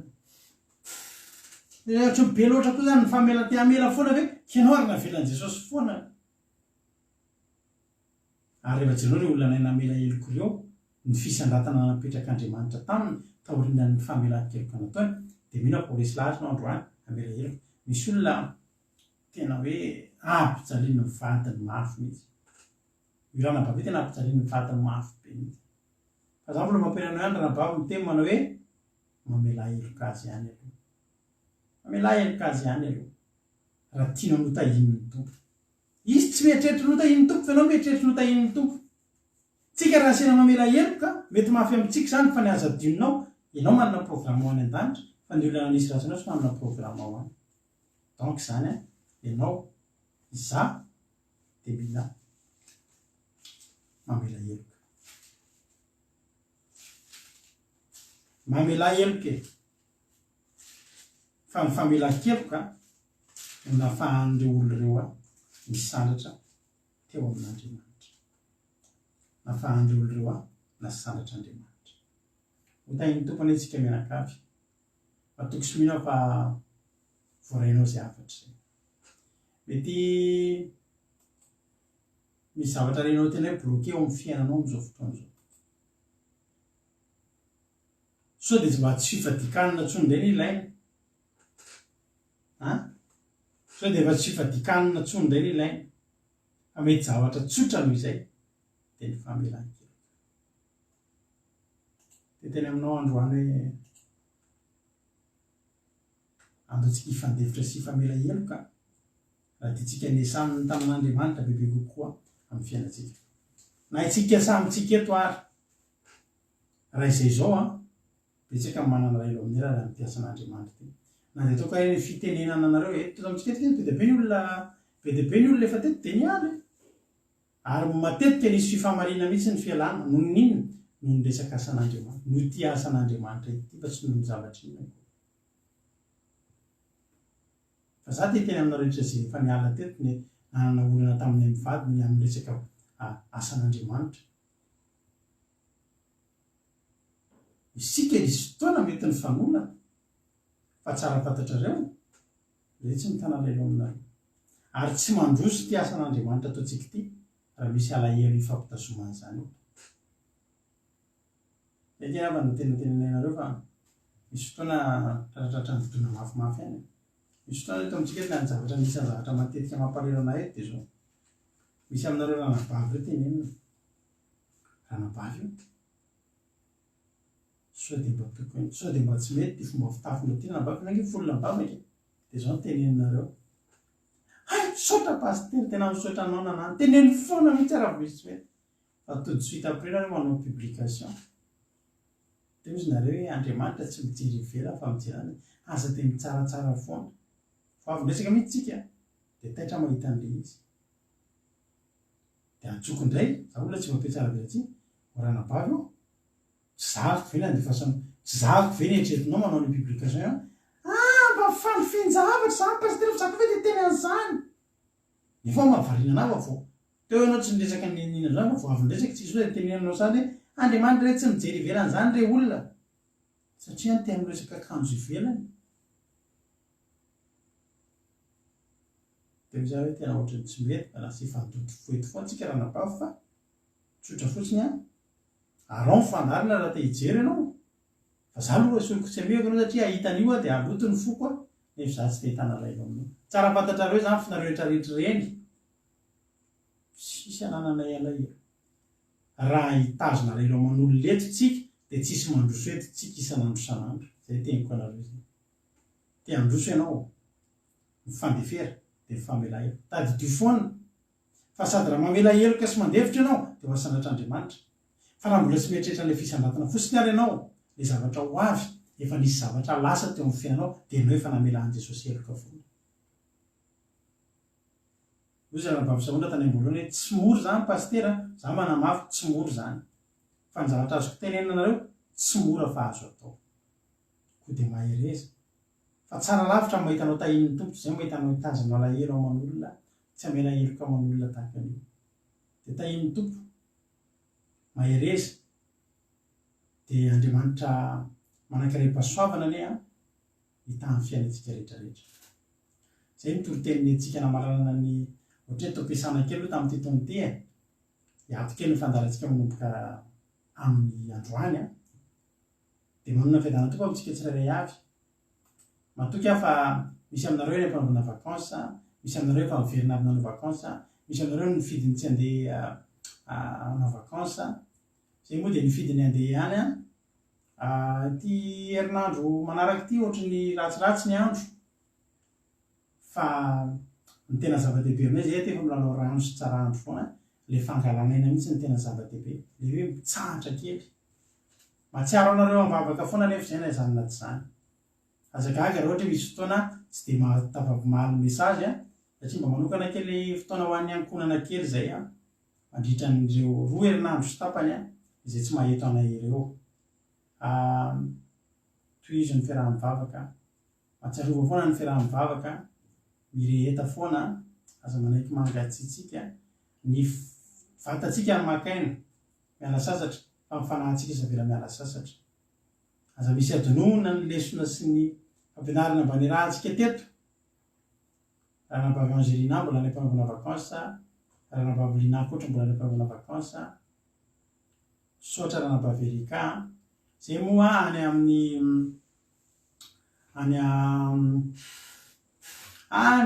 tanàna atao hoe Boulogne-sur-Mer any izay ny handeha. Ho anareo izay mety any akaikikaiky any dia afaka mihaona antsika ohatrana izay tamin'ny herintaona zao. Nandeha tany amin'ny île d'Eurée zay tany amin'ny île d'Oléron, tany à Rochefort, tany à La Rochelle.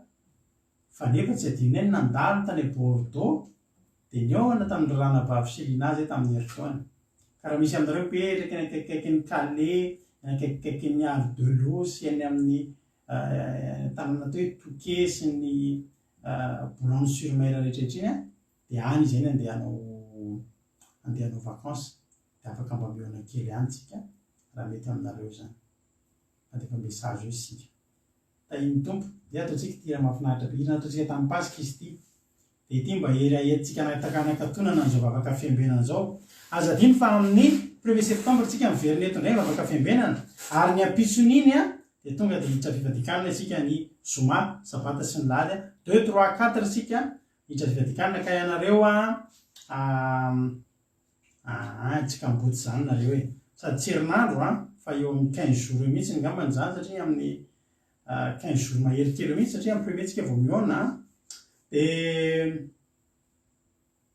ina moa tsika teneniko teo mahereza to dia nareo zay hifady hanina ho avony nambinitso dia ianareo efa hody rapitso na nabablina tonga avasoa nareo rapitso amin'ny azapady premier tsika miverineto dia tonga dia misoratra anarana dao le amin'ny premier zay hiditra fifadikanina amin'le 2 3 4 aza mbola zao nareo dia manoratra manjary lasa loatra dia manjary tsy tadira fa amin'le premier tsika misy fandarina vavaka fiambena dia ny alin'iny izay rehetra hiditra amin'ny fifadikanina ny 2 3 4 amin'ny fifadikanina 3 andro to dia manoratra message amiko amin'izany fotoana izany samita iny tompo manoloka mamy anareo zay menakavy kely mahatsiaro anareo foana zay dia nareo koa fantatrefa mahatsiaro anay dia tahin'ny tompo dia ataontsika tira mahafinaritra be ty dia hivavaka ho an'ny firenena izoko fianarakota aoriana ny vavaka zay ataoko nday ataontsika tiry ty dia miaramira aminay nareo amin'izao fotoana zao izy ataontsika tamin'ny pasika izy ty dia mba ataontsika ray izy androany dia iraintsika izy ty romoko ny feoany ilatantsika tatatokantrano izy ty tamin'ny pasika teo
Pentecoste manao fionana raha sitrapon'Andriamanitra.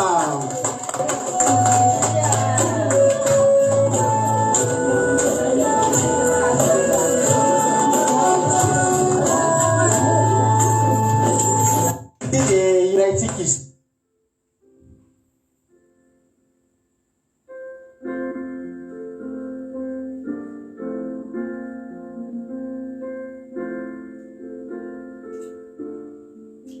Misaotra anao zay Jesosy tamin'ity fotoana androany ity ary mankasitraka anao zany amin'ny fotoana rehetra zay nitantananao sy nitahinao anay indray tao anatin'izay fotoana rehetra izay nandetirahana an'izao fandarana izao dia misaotra anao tamin'ny toriteny androany ny tolotsaina zay nomenao ny fantaterahan'ny fotoana ny connexion ny tolotsaina isaoranay ny anaranao lehibe misaotra ny amin'irety mpanomponao zay nandray anjara rehetra zay androany fanampy taminay teto nanomezanao anay ny hery nanomezanao anay ny tanjaka misaotra ny amin'irety mpanomponao zay tonga nanatrika teto Jesosy malalo dia misaotra anao ihany koa zay efa vita soamatsara ndray ty fandarina ity dia ahifa mela heloka hatrany ane zay Jesosy a ahifa ndefitra satria sitraponao zany ary ankehitriny Jesosy malala dia raha isara aketo indray zay efa somary ato kely zao fandaranay zao misaotra tamin'ireo izay efa nataonao Jesosy a misaotra tamin'izay rehetra nanatrehanao anay teto ny toriteny rehetrarehetra ny révélation rehetrarehetra ny fona voakasika teto ny fanahanay nokasihanao tamin'ny alalan'ny teninao tamin'ireo teny maro izay tsy voatanisanay misaotra Jesosy fa tsy nisy tanteraky ireny raha tsy noho ny fahasoavanao tsy nisy tanteraky ireny raha tsy noho ny fahasoavanao ko ankehitriny ane Jesosy malala dia petraky aminao reto mpanomponao reto tehirizo ireo tehirizo zay tsirairay avy raha ao anatin'ny fotoana foy zay somary tsy dia hifankahita eto aloha noho ny fialan-tsasatra kely Jesosy ho tahinao ny nisa tokantrano isan-vatan'olona ny fanainao masina mpafana ny any anatin'ny fonay mbola irehatra anatin'ny fony tsirairay avy fa ny afo ny fanainao masina iretareta ty anatin'ny tsirairay avy matoky a Jesosy malala matoky ty mpanomponao Jesosy eo matoky fa ny tananao mahery no hikasika anay matoky Jesosy a fa ny tanam-pahasoavanao hikasika ny tsirairay avy amela heloka ampafana raha misy ao anatin'izany fotoana zany fotoana andalovan'izy ireo adina olana dia tsy ho lavitra azy ireo ianao fa eo foana ianao anohana eo foana ianao amety tolotsaina eo foana ianao ampahery sotra Jesosy malala sotra ary dia ny fanatrehanao ane omba sy tantana azy ireo foana dia raha laza sotra ho anao dia vosisatana tsy manan-kely tsy manam-pahefana hikasikasika ny ara-panahiny reto olona reto ny dia vosisatana tsy manan-kely tsy manam-pahefana hitondra fangatsiahana hitondra fahavarimbarianana fa na dia anaty fialan-tsasatra izahay na ny anatin'ny asa mandrarà dia ianana foana an'izany hoe tahotra anao iaina foana anatin'izany hoe fahamasinana izany sotra Jesosy malala petraky aminao ny toy ny fiainanay petraky aminao ny fanomponay anao petraky aminao sahady zao sabata izao sabata entinay hiakofana eo anatrehanao Jehovahandriamanitra dia amasino sahady zay any mba homendrika anao tokoa amasino homendrika anao dia ho tonga eo ane anao Jehovahandriamanitra naharika ny fotoana anay manomboka rapitso maraina anatin'ny commencement ny sabata fotoam-bavaka sy ny toriteny Jehovahandriamanitra apetraky ay eo ampelantananao zany dia raha laza saotra sy voninahitra ho anao efatra amin'izay dia mandrakizay dia vosisatana dia afaritra amin'irano tsy afaka hitsaingoka na dia litera ray tamin'izay napapiteto ary fa moavy zatoeny avokoa ny vonavavy a tamin'ity androanyity misaotra Jesosy malala halleluia amen ampandrosotsika ny anabavintsika felana rakoto amin'izao fotoana izao a hivavaka ho an'ny firenena tahiny tompo a raha nabavy felana rakoto a ianao hivavaka ho an'ny firenena amin'izao fotoana izao a menanao ny fitenenina felana rakoto tahiny tompo pastera dia hiaraka hivavaka arytsika misaotra anao zay ny rainay tsara indrindra raha tanteraka somatsara indray ny fotoam-bavaka teto misaotra Jesosy ny amin'ny teninao zay notorian'ny mpanomponao teto satria teny mampahery teny mampieritreritra sy mampianatra anay indray ny tokony ahaizanay mifamela heloka ahaizanay mifandevitra ary ahaizanay mifankatia Andriamanitra dia ampianary zay Jesosy hanana an'izany famelan-keloka izany ary indrindra ampahirato ny masom-panahinay mba azonay mandevitra azonay mifankatia atanteraka izany famelan-keloka izany satria mety hoe mpomay manaiky zay Andriamanitra n'izany tenin'Andriamanitra izany satria raha tsy mahaninay an'izany zay Jesosy dia tsy ho tanteraka aminay mihitsy ny fanamasinao sy ny fahamarinana ka mangataka zay Jesosy mba benao an'izany famelan-kelo izany mba azonay fahadiovam-po satria ny tenao manao hoe sambatra ny madio-po fa izy nahita an'Andriamanitra tia hitanao zay Andriamanitra ary tia hitany voninahitra ao ka zay ny antony angatahanay aminao ny famirapo sy famelan-keloka dia Jesosy malala. Ka dia mangataka amin'izany izay Jesosy amin'ity alina ity mba azonay mitondram-bavaka ho an'ny firenenay, ho an'ny malagasy rehetra, ho an'ny mpiray tanin-drazana aminay Jesosy izay angatahanay famelan-keloka aminao Jesosy ny amin'ny adalàna izay vitanay rehetra vitanay Jesosy malala. Mandrako aminay raha malala aoka vita fihavanana aminao indray ny malagasy rehetra Jesosy mba ho sambatra ny firenenay. Fa ny teninao Jesosy manao hoe fa raha ny olona izay natsoina amin'ny anarako no avy rehetra tena hiala amin'ny ratsy fanaony ka hivavaka dia mino sady matoky izay fa anasitrana taminay ianao Jehovah. Mila an'izany tokoa ny firenenay Jesosy malala. Mila an'izany Madagasikara amin'izao fotoana sarotra lalovan'ny firenena izao dia ny amin'ny alalan'ny teninao, satria ny teninao Jesosy dia marina, ny teninao dia velona sy mahery. Manantena izany izay rehefa hiaina an'izany amin'ny famiraponay mba azo ho sambatra ny firenenay Jesosy satria voalaza ny teninao koa Jesosy manao hoe sambatra izay voavela ny elony sady voasarona amin'ny fahotana. Ho tantera ho an'ny malagasy rehetra hoe izany Jesosy malala. Entinay ambavaka aminao koa Andriamanitra ireo vahoaka malagasy izay ankehitriny Jesosy miafika ny fahoriana sy ny fijaliana. Ao Jesosy ny miady amin'ny aretina, ao ny tsy manan-ko hohanina, ao ny tsy mahita sakafo hohanina, ao ny tsy manampy-pivelomana, ao koa Jesosy ny sahirana tsy manana na dia hoe trano ialofana ary ka mahatonga an'ireny olon'ireny tena hoe andainga sy angalatra.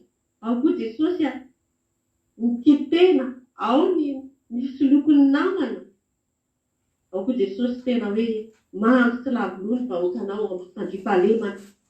Amin'irao fo Jesosy ireny malagasy rehetra ireny ary tsy misy zavatra tsy hainao Andriamanitra satria ny zavatra rehetra tsy hain'olombelona atao dia hainao Andriamanitra. Mino an'izany Jesosy malala ary raha ianao ny miasa Andriamanitra tsisy mahatohatra anao ary raha ianao mikasika ny firenenay dia hotanteraka tokoa ny tenao manao hoe sambatra ny asiam-binina ka nanambenana ny fanahinao ny firenenay. Dia mbola mino an'izany izay Jesosy ary manantena an'izany fiovana sy fahatsarana ho an'ny firenenay Jesosy malala. Dia raha mbola misy koa ny farany Jesosy dia tsy foana ny fanantenanay. Dia misaotra anao Jesosy mbola afaka mitondram-bavaka izany firenena izany. Jesosy malala raha isaraketo izay amin'ity alina ity. Izay fotoana farany indray Jesosy andrenesanay teninao hoe tamin'ny takariva vavaka fiambenana ity dia apetraka eo ampelantananao ny tsirairay avy Jesosy. Terizo tsirairay avy ny mitokantranony any. Ianao any rakotra ny fanamasina itoetana anatin'izy ireny azony tahiry ny teninao tsirairay avy. Tena toky sy mino Jesosy. Fa mbola ho avy fotoana ihaonana eto indray Jesosy azonay mbola midera anao sy manome voninahitra anao. Dia mitondram-bavaka koa Jesosy ho an'ny pastera sy ny vady aman-jana Jesosy malala. Raha andeha hiala sasatra izy ireo dia ianao anie tompo hitatana sy hivimana an'ireo ray aman-dreny ara-panahy ireo. Toerana izay ialany sasatra Jesosy ary naiza lalakalehany na miditra izy na mivoaka Jesosy malala dia arovanao amin'ny loza ny aretina sy ny atambo rehetrarehetra. Fa ianao Jesosy atoviana an'ireo hitory dia mididina hiambina an'ireo mpanokonao ireo Andriamanitra. Ka dia anaova kansa somatsara dia tonga somatsara indray efa amin'ny fandaharana Jesosy malala. Dia voninahitra aneo anao Jesosy hatramin'ny tanon'eraky mandrakizay. Aleluia, amen. Aleluia, mankasitraka indrindra azo mpianarako tambavaka matsiro mamy be misaotra anareo telo menadazy nandray anjara teto. Raha vaviana vavaka fanomboana raha Jonathan tamin'ny tolotendra na vavafenina koa tamin'ny vavaka ao amin'ny firenena dia tena mamy sady matsiro. Dia Andriamanitra manakaiky pasoavana eo ombanareo hatrany dia samita iny tompo ary tsika rehetrarehetra. Ny akila teo dia mandeha foana akiradio.radio12345.com io ny afahantsika miaraka eto dia mandeha tsy tapaka ny akiradio dia manasanao foana mba anaraka ny akiradio zay araka dia samita iny tompo dia atolotra antsika farany tery ty ny fanaovantsika velomeo veritsika farany ela teo dia samita iny tompo daholo mahereza daholo isika menakavy alleluia amen. Dia iraitsika izy ty toromoko ny feoany alleluia.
Pentecoste, lei si chiama nozione nella siccapuna di Manza.